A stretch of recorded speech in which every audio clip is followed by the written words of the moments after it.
یہاں پہ آج ہم نے انشاءاللہ تعالی کوشش کرنی ہے کہ حدیث کے لیکچرز کو انشاءاللہ تعالی ہم کمپلیٹ کریں. ایک جو چیز رہ جائے گی وہ نہیں ہے تحریک استشراق اور منکرین حدیث. ہم انشاءاللہ تعالی ان کو کل اس پہ بات کریں گے، چونکہ انٹرویو کے اندر جب آپ پبلک سروس کمیشن کا انٹرویو دے رہے ہوتے ہیں تو وہاں پر آپ کو اس بارے میں سوالات لازمی ہو سکتے ہیں. کم از کم آپ کو اس کے بارے میں پتہ ہونا چاہیے کہ اورینٹلسٹ کیا ہے، اورینٹلزم کیا ہے، اور جو طریقے استشراق ہے یہ کون لوگ ہوتے ہیں، ان کے جو بنیادی جو اعتراضات ہیں وہ کون کون سے ہیں. تو انشاءاللہ تعالیٰ کل اس پہ ہم بات کریں گے.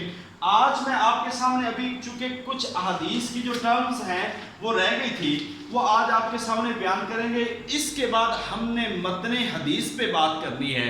متون حدیث کے وہ سارے امپورٹنٹ کویسچن آلموسٹ میں یہاں پہ آج آپ کے سامنے بیان کروں گا، تو آپ نے توجہ سے سننا ہے اور جو لکھنا چاہیں وہ اس کو لکھتے رہیں. یہ لیکچر ریکارڈڈ بھی ہیں انشاءاللہ تعالی. اس کے بعد آپ کو ہمارے نیو ہوپ اکیڈمی چینل سے آپ کو یہ لیکچرز بھی مل جائیں گے.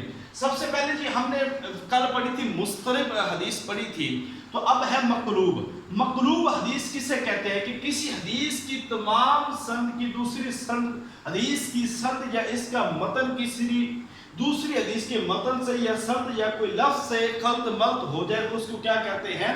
مقلوب. اب آپ کو ایک تعریف تھی، سمپل سے الفاظ میں یاد رکھ لیں کہ کسی حدیث کا متن یا سند وہ بدل دی جائے، دوسرے لفظوں سے بدل دی جائے تو اس حدیث کو ہم کیا کہتے ہیں؟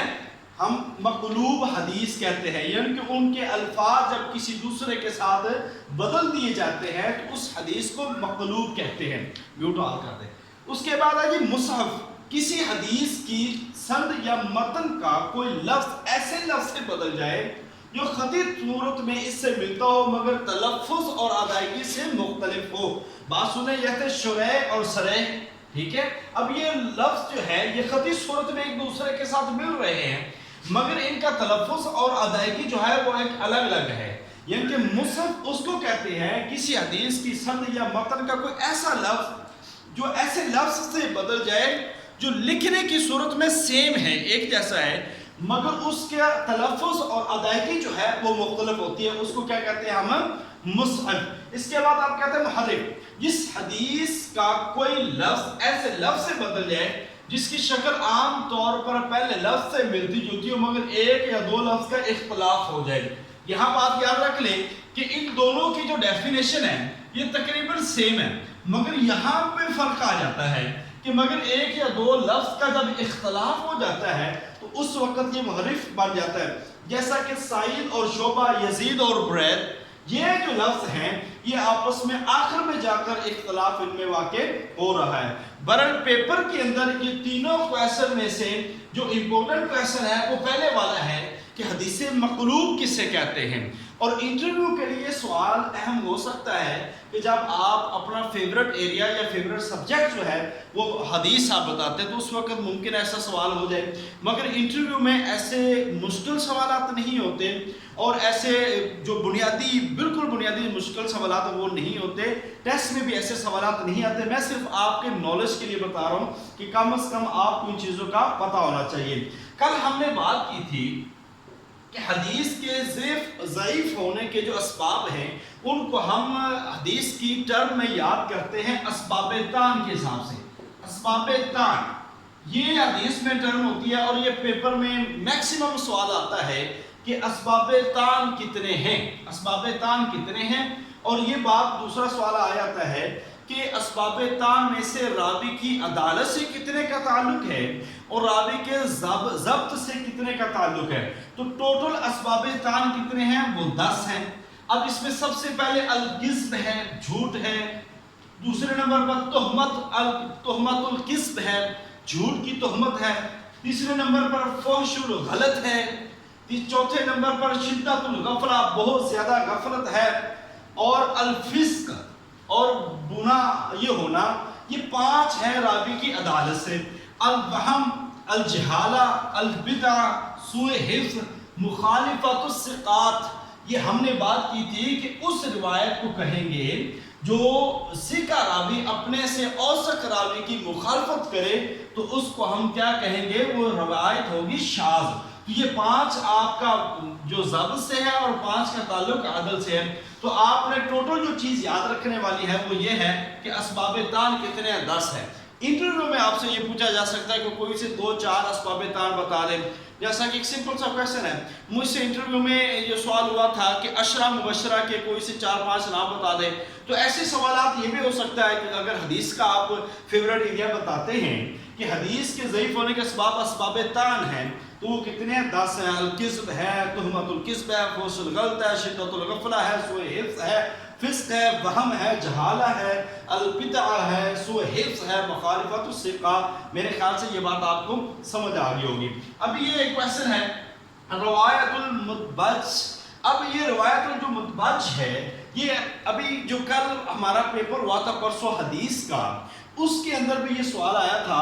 اس کا معنی ہوتا ہے دونوں رخسار. لفظی معنی تو اس کا ہوتا ہے یعنی کہ ایسی صورت جب دونوں کا ہم روایت کرنا پایا جائے، یعنی کہ جس کے اندر 2 بندوں کا آپس میں روایت کرنا پایا جائے اس کو ہم کیا کہتے ہیں؟ روایت المثبت. یعنی کہ مثال کے طور پر حضرت عائشہ اور حضرت ابو ہریرہ رضی اللہ تعالیٰ عنہ جب آپس میں روایت کرتے ہیں تو ایسی روایت کو روایت المثبت کہا جاتا ہے. اس کے بعد ہم کہتے ہیں جی سابق اور لاحق. 2 راوی جو ایک ہی شیخ سے سنتے ہیں، یعنی کہ وہ 2 راوی جو ایک ہی شیخ سے روایت کرتے ہیں مگر دونوں کی وفات میں خاصا لمبا وقت ہے، عرصہ موجود ہے، فاصلہ ہے. جو پہلے وفات پانے والا ہوتا ہے اس کو کہتے ہیں سابق. یعنی کہ ایسے 2 راوی ہوئے اور ان میں سے ایک پہلے جو ایک ہی شیخ سے روایت بیان کرتے ہیں، جیسے کہ سعید اور اکرمہ یہ روایت کرتے ہیں جبیر سے.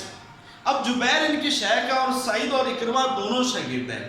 اب سعید 5 سال پہلے فوت ہو گیا تو سعید کو کہیں گے سابق، اور جبیر جو ہے 5 سال بعد میں فوت ہوا یا 10 سال بعد میں فوت ہوا تو اس کو کہیں گے لاحق. سابق پہلے والا، لاحق بعد والا. سابقہ لاحقہ، جیسے سابقہ لاحقے آپ اردو کی جو کتابیں ہیں اس کے اندر آپ پڑھتے ہیں تو آپ نے یہ بھی یاد رکھنا سابق اور لاحق کسے کہتے ہیں. اس کے بعد بات آتی ہے حدیث سے مسلسل. وہ حدیث جس کی سند کے تمام راوی ادا میں یا کسی دوسری کیفیت میں آپس میں تعلق رکھتے ہوں، یعنی کہ وہ حدیث جس کی سند کے تمام راوی صیغہ ادا میں یا کسی دوسری کیفیت میں جو آپس میں روایت تعلق رکھتی ہو اس کو کیا کہتے ہیں؟ حدیث سے مسلسل. حدیث سے مسلسل. ایک منٹ.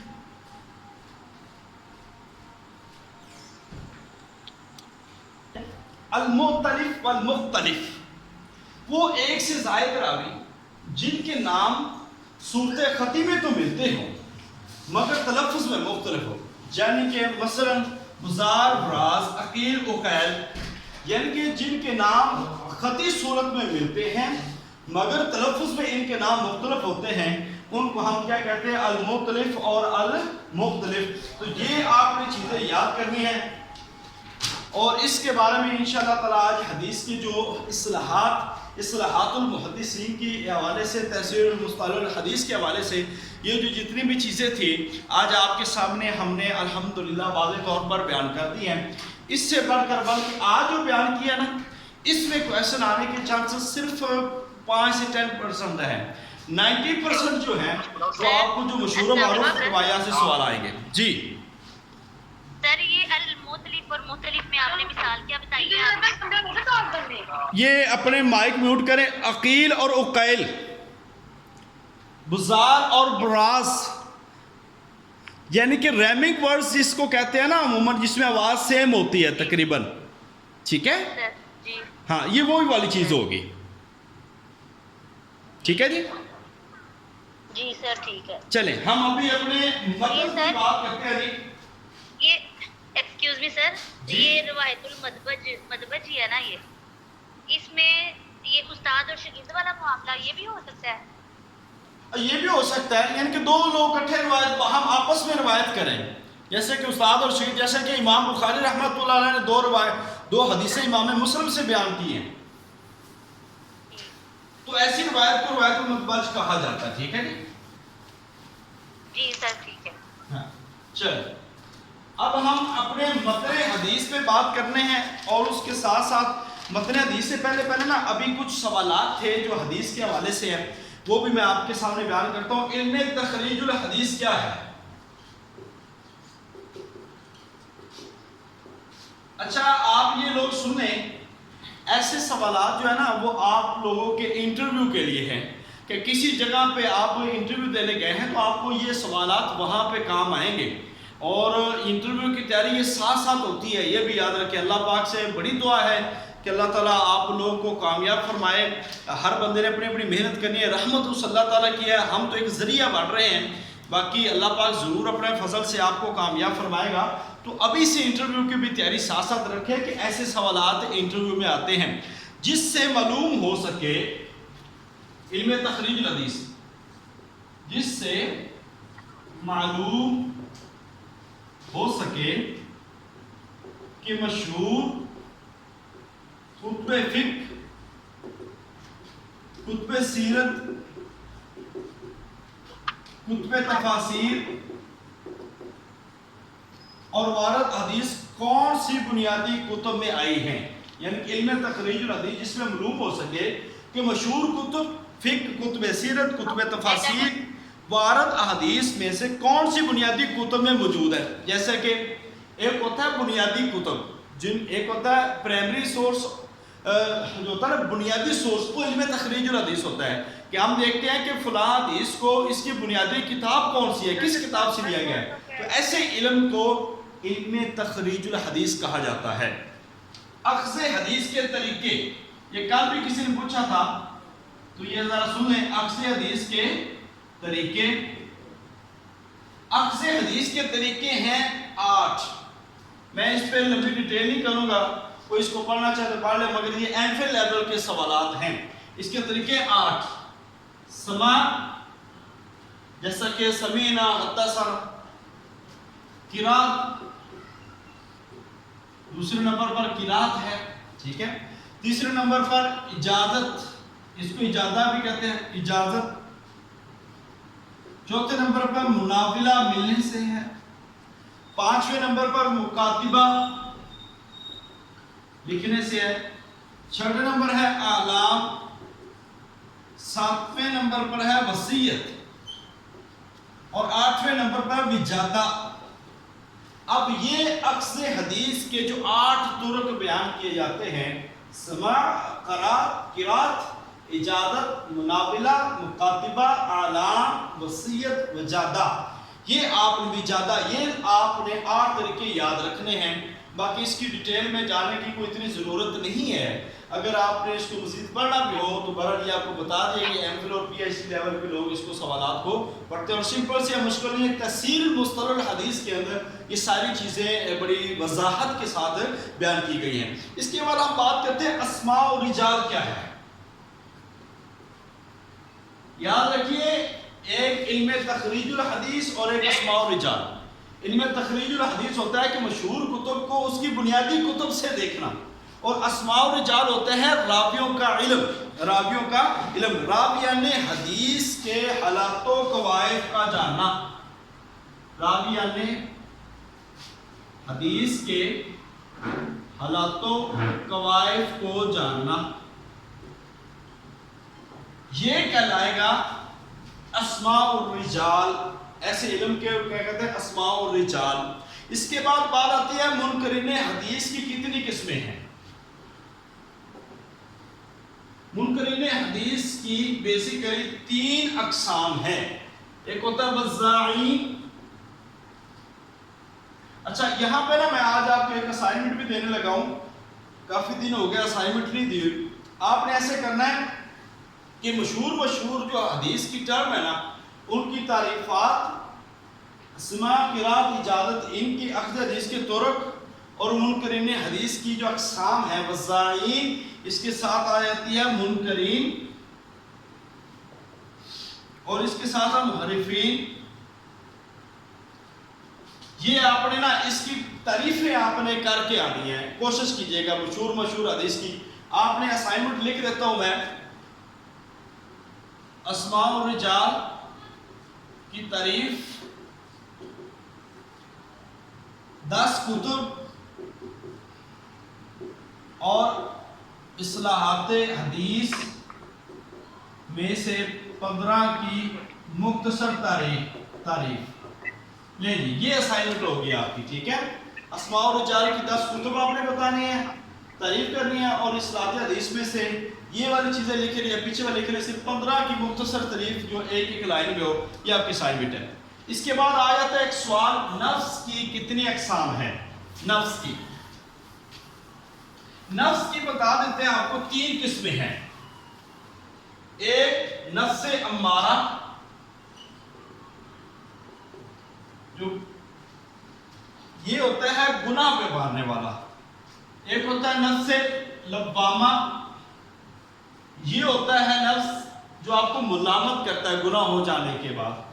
ایک ہوتا ہے نفس مطمئنہ, یعنی کہ یہ آپ کو اطمینان دیتا ہے کہ اگر کوئی غلطی بھی ہو جائے یا آپ اس سے توبہ کر لیں اس کے بعد آپ کو اطمینان آ جاتا ہے. نفس امارہ, نفس لوامہ, نفس مطمئنہ. حضرت یوسف علیہ السلام کے حوالے سے وما ابرئ نفسی ان النفس لامارۃ بالسوء الا ما رحم ربی, وہاں سے امارہ جو لفظ ہے جو برائی پہ اکسانے والا ہوتا ہے. اس کے بعد خارجی راوی صحیح بخاری. صحیح بخاری کے جو خارجی راوی ہیں وہ 2 ہیں. ایک عمران بن حطان اور دوسرے ہیں ولید بن کثیر. یہ یاد رکھنا آپ نے, عمران بن حطان اور ولید بن کثیر یہ خارجی راوی ہیں. حافظ مغرب ہم نے بتا دیا تھا ابن عبد البر کو اور حافظ مشرق خطیب بغدادی کو. عباد الاربع یاد رکھیں. عباد الاربع ایک سمپل سا کویسچن جیسا کہ اشرا مبشرہ کا سوال ہوتا ہے. آواز نہیں آ رہی سر. عباد الاربع جو ہیں وہ 4 ہیں, یعنی کہ جن کے شروع میں عبداللہ آتا ہے. حضرت عبداللہ بن عمر, حضرت عبداللہ بن عباس, حضرت عبداللہ بن زبیر اور حضرت عبداللہ بن عمرو بن عاص. یہ یاد رکھ لیں, عبداللہ بن عمرو بن عاص, عبداللہ بن عمر, حضرت عبداللہ بن عباس اور حضرت عبداللہ بن زبیر رضی اللہ تعالی عنہم. یہ سارے کے سارے کیا کہلاتے ہیں؟ عباد الاربع. اس کے بعد آتا ہے جی سوال حیلتین. یہ آتا ہے حیلتین. اب اس کو سنتے جانا ہے. اور الحولک بالحوکلا. اب یہ کیا ہوتا ہے؟ حیلتین ہوتا ہے نماز جو اذان میں ہم کہتے ہیں حی علی الصلاۃ حی علی الفلاح, یہ وہ والا آ جاتا ہے.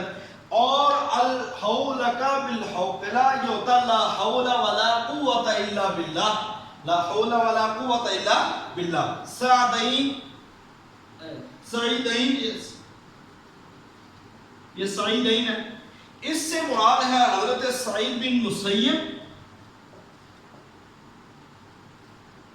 اور سعید بن جبیر.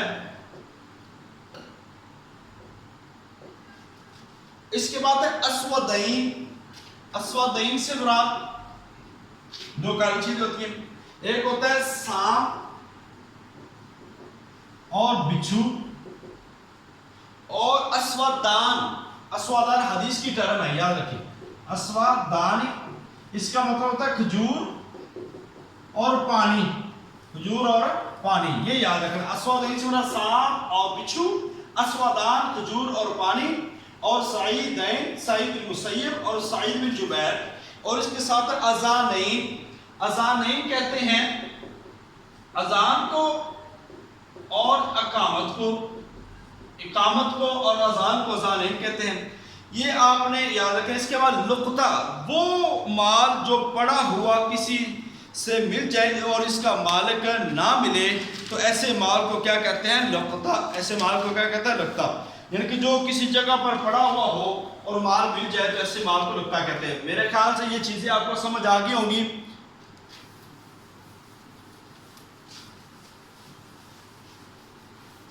ابھی ہم اس میں سے کچھ متن کے سوال کیے ہیں اور مزید متن کے سوال ہم کر رہے ہیں.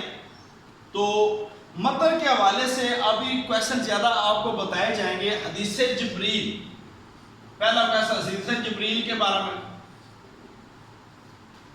حدیث جبریل کا موضوع ہے ایمانیات.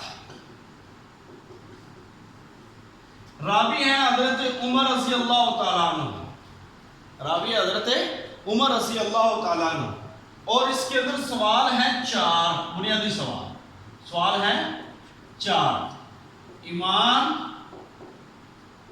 اسلام، احسان، علامات قیامت. علامات قیامت، ایمان، اسلام، احسان اور علامات قیامت. اور یہ حدیث وہی ہے کہ نحن جلوس عند رسول اللہ صلی اللہ علیہ وسلم رجل بیاض شدید الثياب وشدید السواد الشعر لا يعرف منا احد.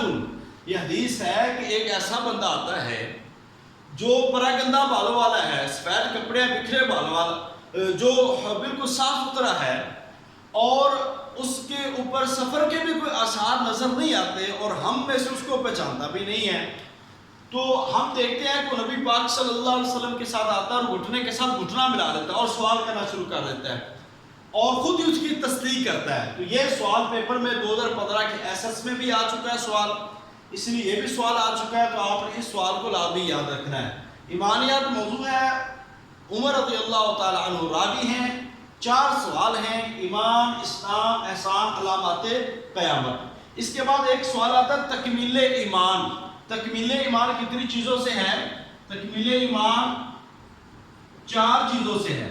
کتنی چیزیں ہیں؟ 4 چیزیں. اس میں کون کون سی ہیں؟ من احب للہ وابغض للہ وآتى للہ ومنع للہ فقد استکمل الایمان. گویا اس نے ایمان، جس نے اللہ کے لیے محبت کی، اللہ کے لیے بغض رکھا، اللہ کے لیے دیا، اللہ کے لیے روک رکھا، گویا اس کا ایمان مکمل ہو گیا. اس کے بعد آتا ہے جی تشمید. ایک لفظ آتا ہے، لفظ تشمید. تشمید کسے کہتے ہیں؟ چھینک کا جواب دینا. یہ لفظ آپ نے معنی سننا ہے، چھینک کا جواب دینا. اچھا، ایک لفظ آتا ہے تثاؤب. یہ لفظوں پہ آپ نے غور کرنا ہے. اس کا مطلب ہوتا ہے جمائی لینا. یہ حدیث کے اندر لفظ استعمال ہے، جمائی لینا. اس کے بعد آتا ہے عطاس. اس کا مطلب ہوتا ہے چھینک لینا. چھینک لینا، چھینک کا جواب دینا. تشمید، تثاؤب، جمائی لینا، اور عطاس ہوتا ہے چھینک کا جواب دینا. اللہ اکبر. اس کے بعد ہم بات کر لیتے ہیں مظلوم کی دعا.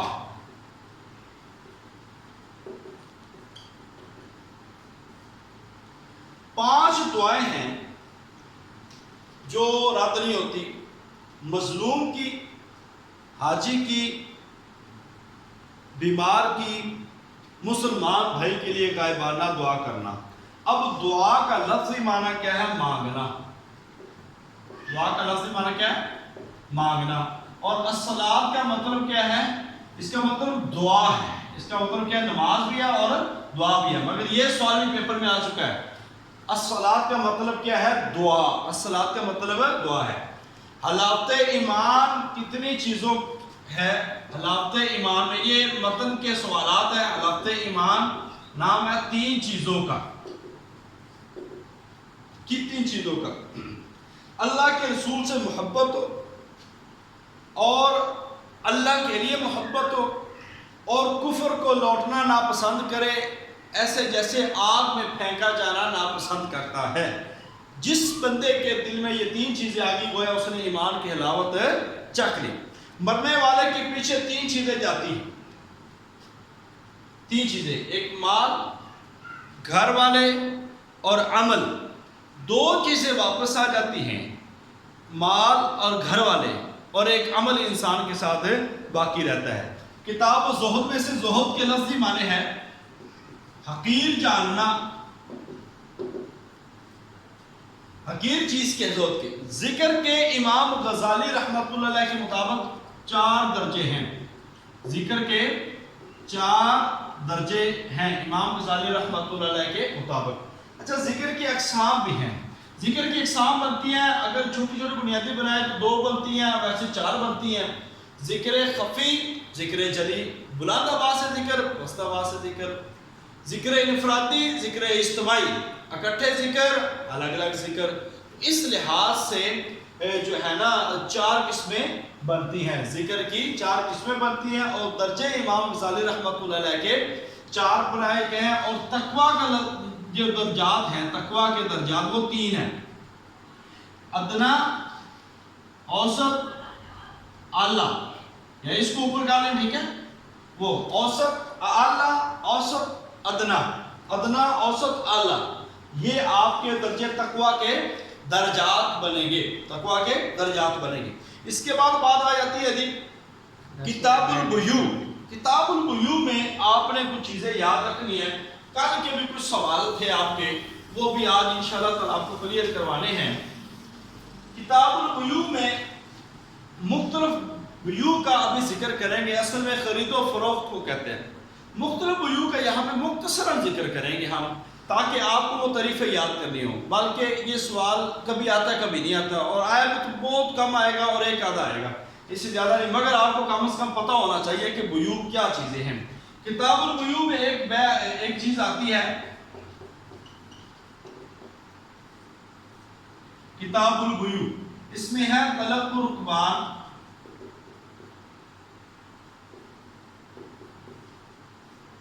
وہ کیا ہوتی ہے؟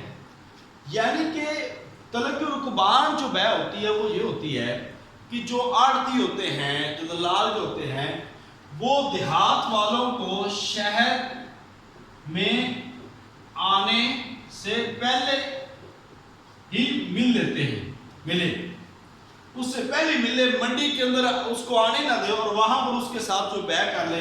تو ایسی بیع سے نبی پاک صلی اللہ علیہ وسلم نے منع فرمایا، اور فرمایا کہ اس کو آ لینے دے شہر کے اندر، تاکہ وہ منڈیوں کے بھاؤ کر جان سکے، اس کو پتہ ہو سکے. اس کے بعد ہے بیع حاضر لبادی. حاضر لبادی یعنی کہ جو شہری ہے وہ دیہاتی کے لیے بیع نہ کرے. شہری دیہاتی کے لیے بیع نہ کرے. ہوتا کیا ہے کہ وہ اس سے سستے داموں چیزیں خرید لیتا ہے. وہ اسی کی طرح ہے، سستے داموں چیزیں خرید لیتا ہے اور خود اس کو مہنگے داموں بیچتا ہے، اور اس کو باہر جا کے بتاتا ہے کہ منڈی میں تو بھاؤ نہیں ہے، منڈی کے اندر تو بہت مندی چل رہی ہے، لہذا آپ مجھے بھیج دیں. اور اس بیع سے بھی آقا علیہ السلام نے منع فرمایا ہے. اس لیے بیع علی احد علی احد، اس سے مراد ہوتا ہے کہ ایک کی بیع پر دوسرا بندہ بیع کرے. ایک کی بیع پر دوسرا بندہ بیع کرے. اب کیا ہے، ایک دو بندے ہیں. آج کل ہمارے بھی ہاں یہی ہوتا ہے، جان بوجھ کر ایک بندہ جو اس کی قیمت کی بڑھانے کے لیے، وہ بھی یہاں پہ نجش آیا کہ بولی بڑھانے کے لیے یا بولی چڑھانے کے لیے کوئی بندہ بیع نہ کرے یا ریٹ نہ لگائے، تو یہ بھی غلط بات ہے. اصل میں دھوکہ دینا ہوتا ہے. یہ ہوتا کیا ہے کہ ایک بندے نے چیز خرید لی، آج ہمارے لوگ یہ کرتے ہیں، اور دوسرا آتا ہے یار آپ مجھ سے 50 لے لو، فرض کیجیے ایک نے 100 کی چیز خریدی ہے تو دوسرا اس کے اوپر آتا ہے یار آپ اس کو نہ دیں، مجھ سے 150 لے لو. ایسے ہی کرنا اسلام کے اندر جائز نہیں ہے. اس لیے آقا علیہ السلام نے منع فرمایا کہ کوئی بھائی کسی بھائی کی بیع پر بیع نہ کرے. اب تناجش، بیع تناجش کیا ہوتا ہے؟ اب یہ وہ بیع ہے کہ چڑھتی کی بیع کرنا. خریدنا انسان نے کچھ بھی نہیں، اس کو کہتے ہیں چڑھتی کی بیع کرنا. اس سے مراد یہ ہے کہ انسان نے خریدنا کچھ نہیں ہوتا، مگر صرف دام بڑھانے کے لیے یہ بیع کرتے ہیں اور بولی لگاتے ہیں. تو اس لیے اس بیع سے بھی منع فرمایا. ایسے بیع حبل الحبلہ، وہ اونٹنی والے ہیں، یہ اونٹنی جو بچہ جنے گی اس کے آگے جو بچہ جنے گی اس کے بچوں کی بیع کرنا، یہ بیع حبل الحبلہ ہوتی ہے. تو یہ بھی اسلام کے اندر منع ہے. ایک ہوتی ہے بیع محاقلہ. یاد رکھیں محاقلہ کچی، یہ کھیتی کے حوالے سے ہوتی ہے. کھیتی کی بیع یعنی کہ کچی کھیتی کی بیع کرنا، وہ کیا ہوتی ہے؟ محاقلہ. محاقلہ کھیتی میں ہوتا ہے. اور ہوتی ہے مزابنہ. اب جو مزابنہ ہے یہ کچے پھلوں کی، یہ ابھی پیپر میں بھی آیا ہے، کچے پھلوں کی یعنی کہ درختوں پہ پھل لگے ہوئے ہیں اور ان کی بیع کرنے لیں یار یہ اتنے میں مجھے سیل کر دیں، یعنی کہ اس کو پکا ہو لینے دیں، اس کے بعد اس کے ریٹ طے کرنے چاہیے. اور ایک ہوتی ہے بیع غرر، اس کو کہتے ہیں دھوکے کی بیع کرنا. دھوکے کی بیع کرنا. اب یہ بھی بیع اسلام کے اندر بالکل منع ہے. ایسے ہے مستر، یہ بڑی بیع اہم ہے کہ بیع مستر کیا ہوتا ہے کہ ہمارے ہاں لوگ منافع خوری کرنے کے لیے مجبوری کا فائدہ اٹھاتے ہیں کہ آج گندم نہیں مل رہی تو لہٰذا ان کی مجبوری سے فائدہ اٹھاؤ، جیسے کہ رمضان کے اندر ہمیں چیزیں ملتی ہیں، مسلمانوں نے کھانی لہٰذا ان کو خوب ٹیکہ لگاؤ، اور پھر ایسی بے کو مصدر کہتے ہیں جو اسلام کے اندر بالکل منع ہے، لہذا ان ساری چیزوں سے بچنا ہے۔ اس کے بعد ہم بات کر لیتے ہیں یہ کتاب البیوع کے حوالے سے اگر کوئی سوال ہو تو وہ پوچھ سکتا ہے۔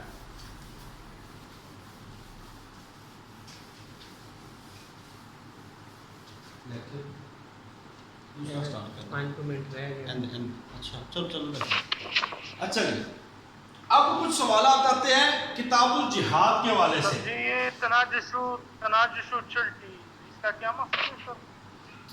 بلا تناجش ہوتا ہے چڑھتی کی بے کرنا، یعنی کہ خریدنا کچھ نہیں ہوتا، جان بوجھ کر کسی چیز کا ریٹ بڑھانا ہوتا ہے، ویسے ہی کھڑے کر دیتے لوگ، آپ اس کو لو جی میری طرف سے 50، دوسرے کو چڑھانے کے لیے، یعنی کہ قیمت بڑھانے کے لیے یہ لوگ یہ بے کرتے ہیں۔ چلیں جی، الحرب خدعۃ، جنگ دھوکہ ہے۔ اب یہ کس کے وقت بولا گیا تھا؟ یہ جنگ احزاب میں بولا گیا تھا، غزوہ احزاب میں۔ غزوہ احزاب کا دوسرا نام کیا ہے؟ خندق۔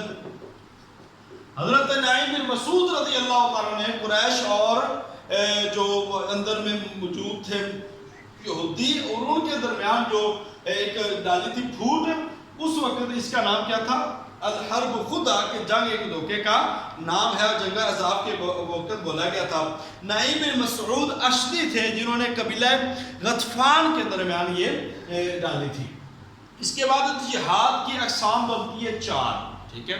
ویسے تو بنیادی 3 ہیں، جہاد بالسیف، جہاد بالقلم، جہاد بالمال، اور ایک اور ڈالتے ہیں جہاد بالعلم، ٹھیک ہے؟ اور اس میں جہاد اکبر جو کہا گیا نا، وہ یاد رکھ لیں، وہ جہاد بالنفس ہے۔ جہاد اکبر جہاد بالنفس کو کہا گیا ہے۔ یہ سوال آ جاتا ہے کہ جہاد اکبر کس سے کہا گیا؟ جہاد اکبر کہا گیا ہے جہاد بالنفس کو، جہاد بالنفس کو۔ ایسے نفس کی بھی 3 قسمیں میں نے آپ کو بتا دی۔ اور بالسیف ہوتا ہے تلوار کے ساتھ جہاد کرنا۔ بالسیف کیا ہوتا ہے؟ تلوار کے ساتھ جہاد کرنا۔ آئلی زندگی کیا ہوتا ہے؟ خاندانی زندگی۔ آئلی زندگی ہوتا ہے خاندانی زندگی، خان کی میاں بیوی کی، زوجین کی میاں بیوی کی زندگی ہوتی ہے، اس کو ہم آئلی زندگی کہتے ہیں۔ اس کے ساتھ ساتھ کچھ بی اے کے سوالات بھی ہیں، مگر یہاں پر جو ہے نا اتنے ہی کافی ہیں، اور اس کے بعد ہم کچھ جنرل سوالات ہیں اس کو ہم بات کر لیتے ہیں، جیسے کتاب الزکوٰۃ کے حوالے سے۔ مجاہرین کون ہوتے ہیں؟ مجاہرین، اچھا جو مجاہرین ہوتے ہیں اپنے گناہوں کا راز فاش کرنے والے، اپنے گناہوں کا راز فاش کرنے والے کیا ہوتے ہیں؟ مجاہرین۔ ان کو کیا کہتے ہیں؟ مجاہرین۔ المصور یہ میں بتا چکا ہوں کہ یہ موطا امام مالک کی شرح ہے۔ اب آ جاتے ہیں امسایوں کی اقسام۔ امسائیگی 40 گھروں تک ہے۔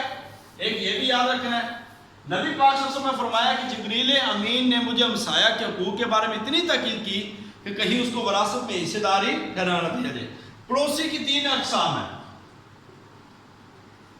ایک ہوتی ہے رشتہ دار پڑوسی، پڑوسی ہے مگر وہ رشتہ داری سے تایا چاچا پھوپھا خالہ خلائی یہ سارے۔ ایک ہوتا ہے غیر رشتہ دار، وہ ہوتے ہیں ہمسایہ مگر وہ رشتہ دار نہیں ہوتے جیسا کہ ہمارے ساتھ رہے ہوتے ہیں۔ اور ایک وہ ہوتا ہے عارضی رشتہ دار، جیسا کہ آپ سب ابھی ہمارے ساتھ اور آپس میں سارے جو عارضی رشتہ دار ہیں، جو ہم مکتب ہوتے ہیں، اسکول میں پڑھ رہے ہوتے ہیں، مسافر ہوتے ہیں، یہ سارے عارضی رشتہ دار ہوتے ہیں، تو یہ آپ نے یاد رکھنا ہے۔ اس کے بعد ہے یہ منافق کی بیسیکلی 2 قسمیں ہیں۔ منافق عملی ہوتا ہے اور اعتقادی ہوتا ہے، ایک عمل سے نفع کرتا ہے اور ایک جو عقیدے سے ہوتا ہے۔ اس کی جو پہچان ہے وہ 3 سے 4 طریقوں سے ہے، جھوٹ بولے گا، وعدہ خلافی کرے گا، گالی دے گا، تو یہ ایمانت میں خیانت کرے گا، یہ اس کی 4 اقسام دے گی۔ اب زکوٰۃ، اچھا یہ زکوٰۃ جو ہے 2 ہجری میں فرض ہوئی، 8 ہجری میں احکام آئے، اس کے تفصیلی احکام، اور 9 ہجری کے اندر نافذ کر دی گئی، 9 ہجری کے اندر نافذ کر دی گئی زکوٰۃ۔ اب زکوٰۃ کا جو نصاب ہے وہ سونا 7.5 تولے ہوگا تو زکوٰۃ آئے گی 40واں حصہ. 52.5 تولے چاندی ہے تو اس پر 40واں حصہ زکوٰۃ آئے گی. بکریاں ہیں تو کم از کم 40 بکری سے زکوٰۃ شروع ہوگی. 40 سے لے کر 120 بکری تک ایک بکری زکوٰۃ ہوگی. ٹھیک ہے. اونٹ جو گائے ہے یا بھینسیں ہیں 30 گائیں ہوں تو ایک بکری ایک سالہ بچڑا. ٹھیک ہے. ایک سالہ بچڑا بیٹے کا تو